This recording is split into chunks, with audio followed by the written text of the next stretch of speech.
Canal del Congreso, el canal de la Unión, presenta.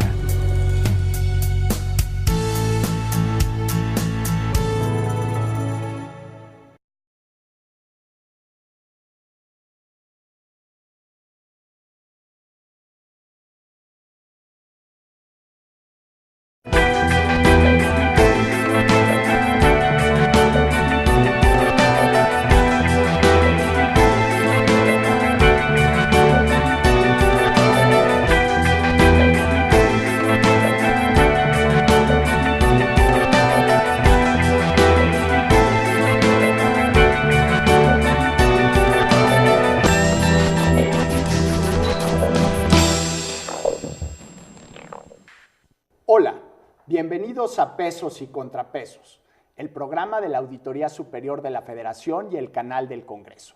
El día de hoy, nuestra emisión está enfocada en el 13º Certamen Nacional de Ensayos sobre Fiscalización Superior y Rendición de Cuentas. Este certamen tiene como finalidad promover la investigación y divulgación sobre temas relativos a la fiscalización superior, la transparencia y la rendición de cuentas.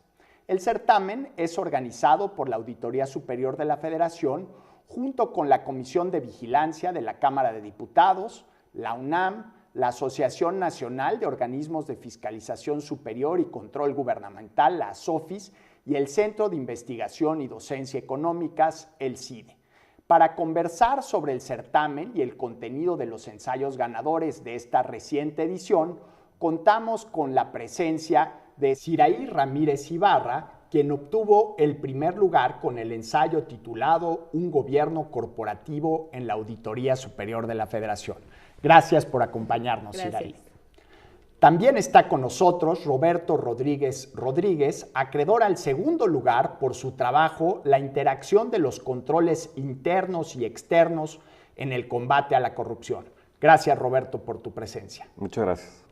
El tercer lugar se otorgó a Perla Carolina Gris Legorreta por la investigación, auditoría y evaluación hacia un tercer enfoque. Contaremos con sus participaciones grabadas.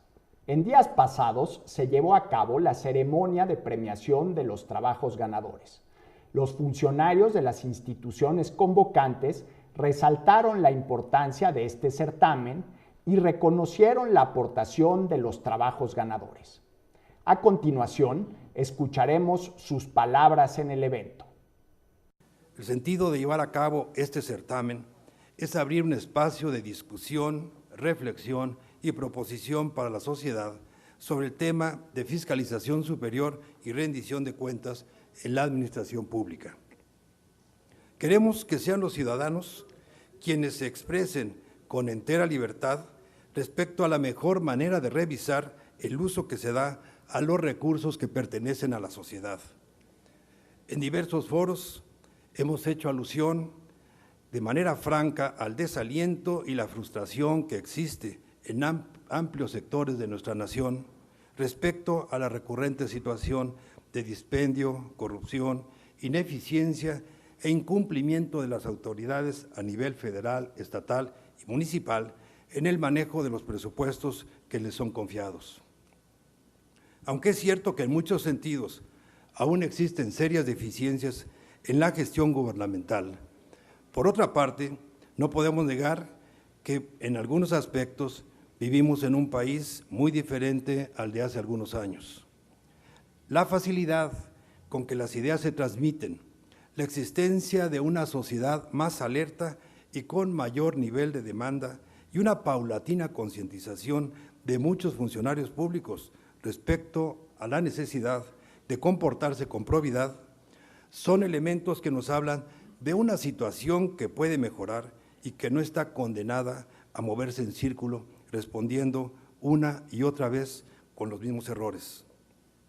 En este sentido, el certamen que hoy nos convocó representa un esfuerzo por tomar en cuenta las voces de quienes han reflexionado en el tema y desean ser escuchados. Siraí, ¿cuál fue el objetivo del ensayo que presentaste para el certamen? Intentar que la Auditoría Superior de la Federación, como otras entidades de gobierno, manejaran su información como un proyecto de inversión. Que así darle esa información clara y veraz a los inversionistas, que en este caso seríamos el pueblo, ¿no? Principalmente ese es el objetivo de este trabajo. Que nos rindieran cuentas como si fuéramos accionistas del sector privado. Exactamente, ese es el punto. Roberto, si nos pudieras dar una visión general del trabajo que presentaste para el certamen. Sí, claro. Bueno, básicamente lo que intenté ver en esta pequeña investigación fue la interacción que había, si es que había alguna, entre la Auditoría Superior de la Federación y los órganos internos de control en el combate a la corrupción propiamente. A lo que vi que pues realmente la comunicación y la interacción entre ambos organismos pues es muy limitada. La vinculación entre auditor externo y auditor Exactamente. interno. Muy bien. Ahora escucharemos a Perla Gris Legorreta compartir el objetivo y la metodología de su trabajo. Fundamentalmente en mi investigación se centró en identificar cuáles serían las posibles ventajas y desventajas de integrar un enfoque único basado en las características de la auditoría y evaluación. Pero básicamente la problemática está en identificar cuáles son las posibles distorsiones que se generarían con la existencia o con la proliferación de organismos de control y de fiscalización. Hacemos una pausa y volvemos a Pesos y Contrapesos con los resultados del 13º certamen de ensayo sobre fiscalización superior y rendición de cuentas. Acompáñenos de vuelta.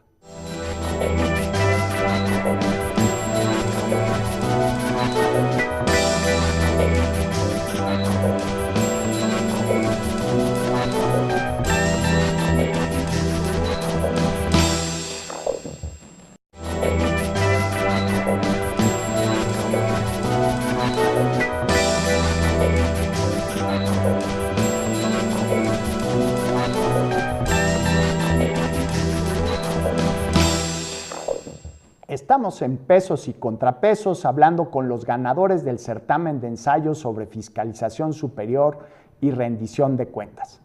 Siraí, nos platicabas del objetivo de tu estudio, que era poner a la Auditoría Superior de la Federación desde la perspectiva como si fuera el auditor de una inversión privada, y un poco me imagino el trabajo que tú haces verificando lo que sucede en la inversión en empresas y proyectos empresariales. ¿Qué diferencia hay entre el trabajo de un auditor externo desde la perspectiva de la auditoría y las diferencias que tú encontraste en tu trabajo con el proceso de auditoría sobre una empresa privada? Bueno, principalmente no se presentan en lo público razones financieras para poder entender el manejo de la auditoría, como de otras entidades de gobierno. En un proyecto de inversión privado, obviamente para ganar una inversión, puedes presentar al inversionista las razones financieras, el objetivo e información. ¿Qué sería la razón financiera? Todas las razones financieras, manejo de flujo de efectivo, entonces, bueno, ese tipo de razones financieras que ayudan al inversionista a entender, a decidir si le conviene. Exactamente. Entonces, uno como pueblo también tiene el derecho, por así decirlo, al momento de pagar impuestos, de obtener una información que no sea... cuando nos lo suben, ¿no? Exactamente. Entonces, trabajando en el despacho, mucha gente a la cual le calculamos impuestos nos preguntan, oye, ¿y a dónde van esos impuestos? O ¿cómo sé que el gobierno u otra institución está manejando bien mis recursos? Entonces fue una idea el decir, bueno, ¿qué hace el gobierno? ¿Qué hace la Auditoría Superior de la Federación? Lo está llevando, o sea, en efecto sí lo hace, pero desde mi punto de vista y desde el enfoque del trabajo, le hacen falta todavía unos puntos exactos para que esa información sea. Ahorita vamos con Roberto y si nos puedes hablar sobre esos puntos en detalle. Roberto, tu estudio también busca en cierta manera responder la pregunta de cómo se gasta el dinero que se lleva nuestros impuestos, o más bien cómo se fiscaliza, y el rol del auditor interno y el auditor externo. Si nos pudieras explicar cuál es esta relación y por qué es tan importante en el combate a la corrupción. Sí, claro. Bueno, finalmente, la conclusión a la que llego en el trabajo es que pues, no existe tal relación, por lo menos no hay una relación institucional entre la Auditoría Superior de la Federación como control externo y los órganos internos de control como control interno para el combate a la corrupción. Si bien hay, por ejemplo, ahorita se acaba de dar un acuerdo entre la Secretaría de Hacienda, la Función Pública y la Auditoría Superior de la Federación para la armonización contable, no hay uno de este tipo en el tema de la corrupción. El problema con esto es que finalmente, al no tener claras las atribuciones de un organismo, de los controles internos en este caso, y de los controles externos, pues tampoco se puede tener una relación institucional para saber qué le toca a cada quien. Ahí radica el problema, porque si se tuvieran las atribuciones mejor clarificadas, podríamos tener también la idea de saber, bueno, qué tarea le corresponde al Auditorio Superior de la Federación, cuál le corresponde a los órganos internos de control y dónde está precisamente la falla en alguna tarea o alguna atribución que no se está llevando a cabo. Y más en una circunstancia de tantos cambios institucionales como el que platicábamos fuera del aire, de que ahora los secretarios de Estado y los directores de las distintas dependencias del gobierno son los que designan a los encargados de los órganos de control interno, ¿no? Si nos pudieras platicar cómo han cambiado las reglas durante el último año en los procesos de fiscalización interna. Sí, claro. Bueno, aquí parte también la lógica de cada uno de los controles, ¿no? La lógica de los controles internos es la propia contención del Poder Ejecutivo, por así decirlo. Tiene una funcionalidad meramente administrativa. Tiene inmersas ahí lógicas políticas y demás, pero su función es la de fiscalizar los recursos. Como lo haría el contralor interno de una empresa. Exactamente. Y la función, en este caso de los controles externos, pues es la de ser el contrapeso al poder presidencial. Entonces ahí tenemos una disyuntiva, porque son dos organismos que tienen las mismas funciones o que pretenden llegar a los mismos resultados y podría parecer que cumplen con las mismas, que llevan a cabo las mismas funciones. El problema ahorita es que, por ejemplo, en la Secretaría de Hacienda bueno, por lo menos un proyecto que se tenía era el de meter ahí a los órganos internos de control.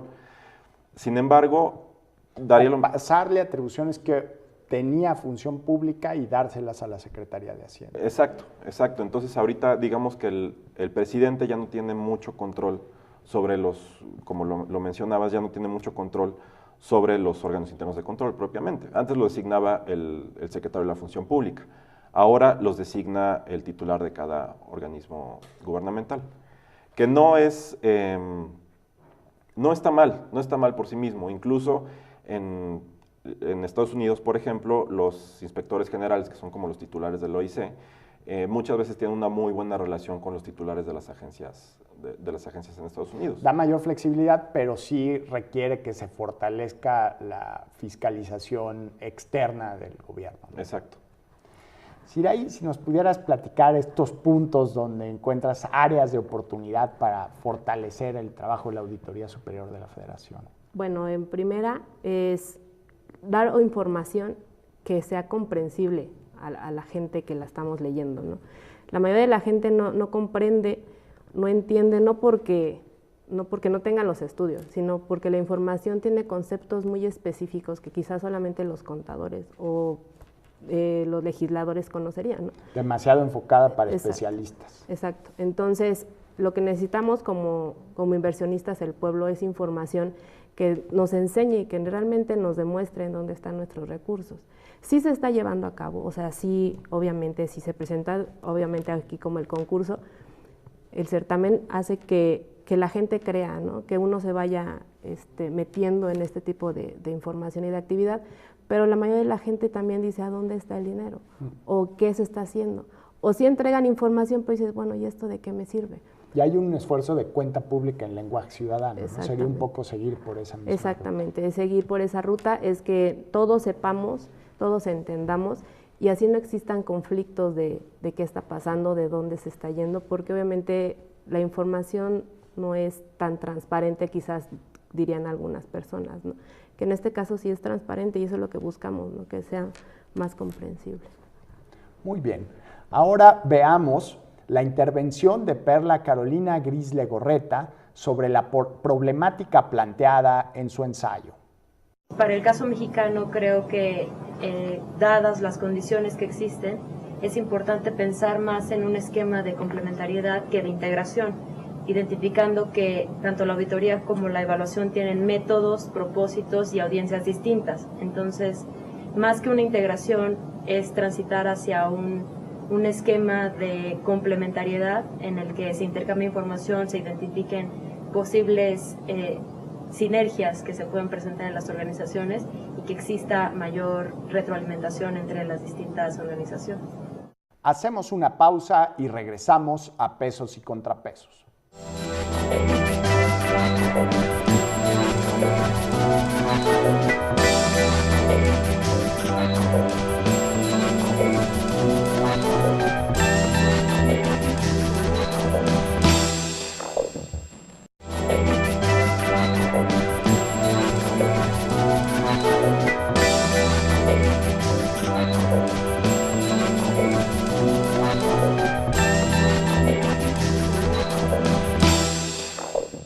Estamos de vuelta en Pesos y Contrapesos hablando con los ganadores del certamen de ensayos sobre fiscalización superior y rendición de cuentas.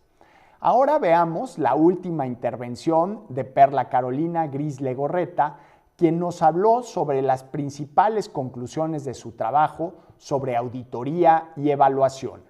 En mi investigación, las conclusiones principales tienen que ver con la identificación de los propósitos tanto de auditoría como de evaluación, qué es lo que se espera obtener de estos procesos, cuáles son los resultados que se espera identificar y quiénes serían los usuarios de esta información.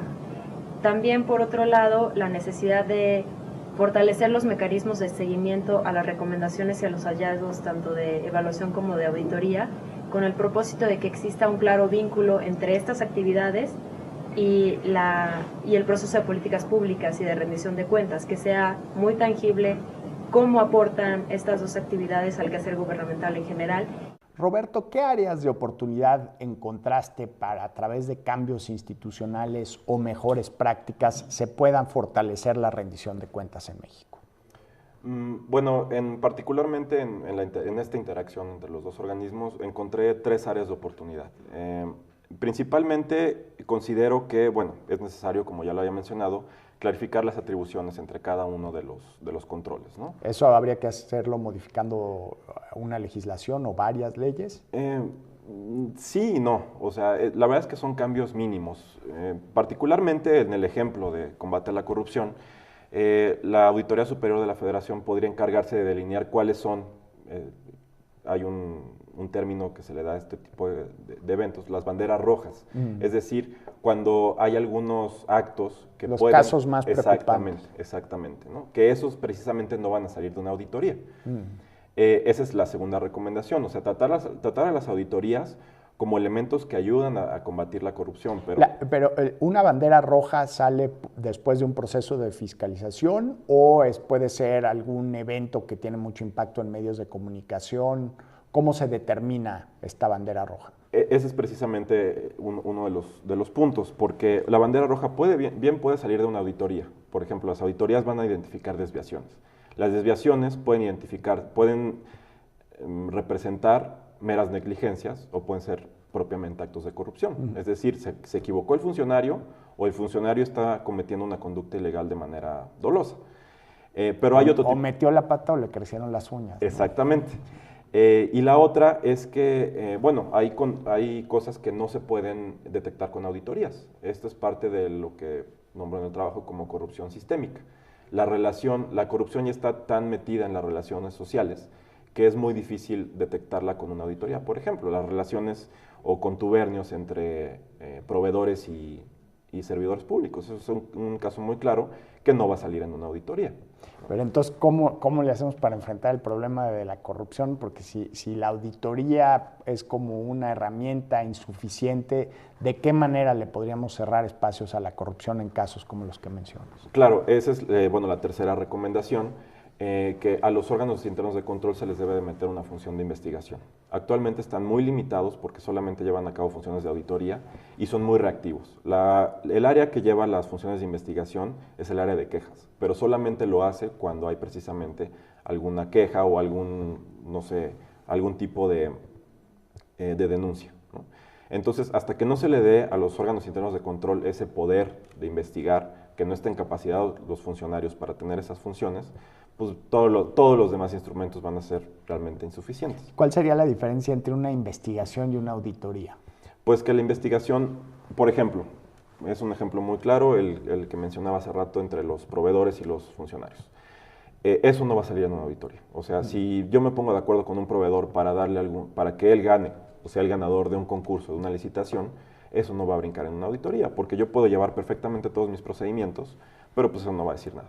En cambio, en una investigación, por ejemplo, si algún funcionario se dio cuenta, pues puede emitir la denuncia y el investigador se va a dar, va a llevar a cabo propiamente la investigación y va a darse cuenta de que, pues sí, a lo mejor hubo una conducta indebida o realmente, pues, aún así fue capaz de evadir la investigación, ¿no? Digo, el chiste es, no va a dejar de haber corrupción, no va a dejar de haber conductas corruptas, pero el chiste es tratar de reducirla al mínimo. Cerrar los espacios. Exactamente. Siraí, nos hablabas de la importancia del lenguaje ciudadano para comunicar los resultados del trabajo de fiscalización de la auditoría. ¿Algún otro aspecto que encuentres como área de oportunidad para fortalecer el trabajo de esta institución clave para la rendición de cuentas en México? Sí, claro, también podría ser el hacer un estudio más a fondo de la gente que se recluta, para también así que ellos tengan el conocimiento básico para poder brindar esa información. Muchas veces no tienen actualizaciones, cursos, entonces por lo tanto no se está manejando la información. Una estrategia de recursos humanos hacia adentro de la auditoría, para que la gente que labora ahí, el recurso humano, sea a nivel y también se preocupe, claro, ¿no? Forme parte de ese pueblo, forme parte de los inversionistas, por así decirlo. Y que esa parte también es muy importante. Ponerse la cachucha ciudadana, ¿no? Exacto, para que puedan entender e informar, dar información. Esos son los dos puntos importantes, ¿no? La información, pero va ligado con los trabajos, con los trabajadores también, con los empleados de la Auditoría Superior, que tengan cursos, que tengan certificaciones, que ya ahorita se está llevando en la Auditoría Superior de la Federación, certificaciones, cursos dentro de la Auditoría Superior. Eso es lo importante, que tengan el objetivo claro, que es que se trabaja para el pueblo y se está manejando y se está trabajando con recursos del pueblo. Precisamente es eso. Tú trabajas en un despacho privado. Sí. ¿Qué ocurriría si en un proceso de investigación de un proyecto sobre el rendimiento de una inversión le entregaras a tu cliente la información más o menos en el lenguaje y con los criterios y conceptos técnicos que se utilizan desde la contabilidad gubernamental? Realmente no la asimilan, no la entienden. Hay mucha confusión, empezando. O sea, tu básico. Trabajo es un poco como de traducción de conceptos contables a un lenguaje. Ese es el objetivo, que se lleve esa información a un lenguaje común, por así decirlo. Porque realmente en el despacho se habla de estados financieros, se habla de información financiera, pero el cliente dice, bueno, ¿esto qué? ¿Para qué me sirve? ¿O de qué? ¿O no entiendo? ¿Con qué tenedor y cuchillo se come? Sí, exactamente. Ven la utilidad y dicen, hay utilidad o pérdida. Pero en ningún momento dice, bueno, ¿qué está pasando con cada una de las cuentas que vienen en los estados o en la información financiera? Eso mismo yo creo que pasa, y sí pasa, en la información que da el gobierno, ¿no? Dice, bueno, ¿y esto qué? ¿O a dónde nos lleva? ¿O qué me va a dar? ¿Y cómo encontrarle relevancia para la vida cotidiana de las personas? Exacto, y entonces ya así poder decir, bueno, entonces pago impuestos y sé que esos impuestos a dónde se están yendo, ¿no? Porque no existe la realidad para que un inversionista pueda estar de acuerdo en seguir invirtiendo, ¿no? O estar de acuerdo en pagar impuestos, aunque se aumenten. Realmente no hay esa. Sí, probablemente si hubiera mayor claridad en las explicaciones, habría un poco, no digo que mucho, pero un poco más de voluntad de pagar impuestos, ¿no? Transparencia. Ves los resultados de la inversión en la que estás apostando, pues parte de tu ingreso, como todas las personas que pagamos ISR en México. Y no solamente en la auditoría, yo creo que en todas las instituciones de gobierno.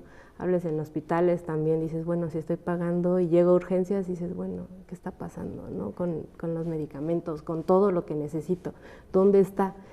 Entonces, esta información eso quiere decirle, bueno, sí se está llevando tus recursos a este punto, y también decir, bueno, la estoy regando, ¿no? Una disculpa, pero por aquí va el punto, ¿no? El objetivo es también que tus recursos sirvan para otra cosa. Eso es. Roberto, si hubiera algo muy parecido a una varita mágica, una bala de plata que pudieras cambiar en nuestros diseños institucionales para reducir los márgenes de corrupción, ¿qué ley, qué norma o qué ejercicio o práctica te gustaría cambiar para que en México se reduciera la corrupción?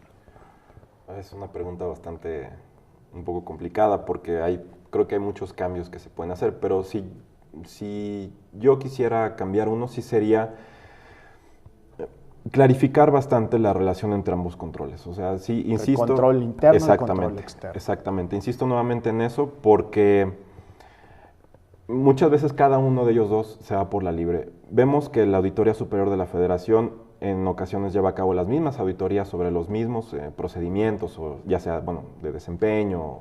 A pesar de que hay convenios justamente para que eso no suceda. Exactamente, ¿no? Pero sucede, y luego el problema es que como en casos se duplican funciones, pero también hay muchos otros casos en donde no se llevan a cabo otro tipo de funciones, por decirlo así, que deberían de implementarse. Ejemplo es, creo que es un ejemplo muy claro, la corrupción, ¿no? Entonces, fortalecer la interacción entre órgano interno y órgano externo, y probablemente esto implique, para que no esté determinado con convenios, hacerlo a través de la ley, pero bueno, eso ya viene directamente en el trabajo de Roberto Rodríguez. Siraí Ramírez Ibarra, muchas gracias por habernos acompañado en esta emisión de Pesos y Contrapesos. Lo esperamos en nuestro próximo programa.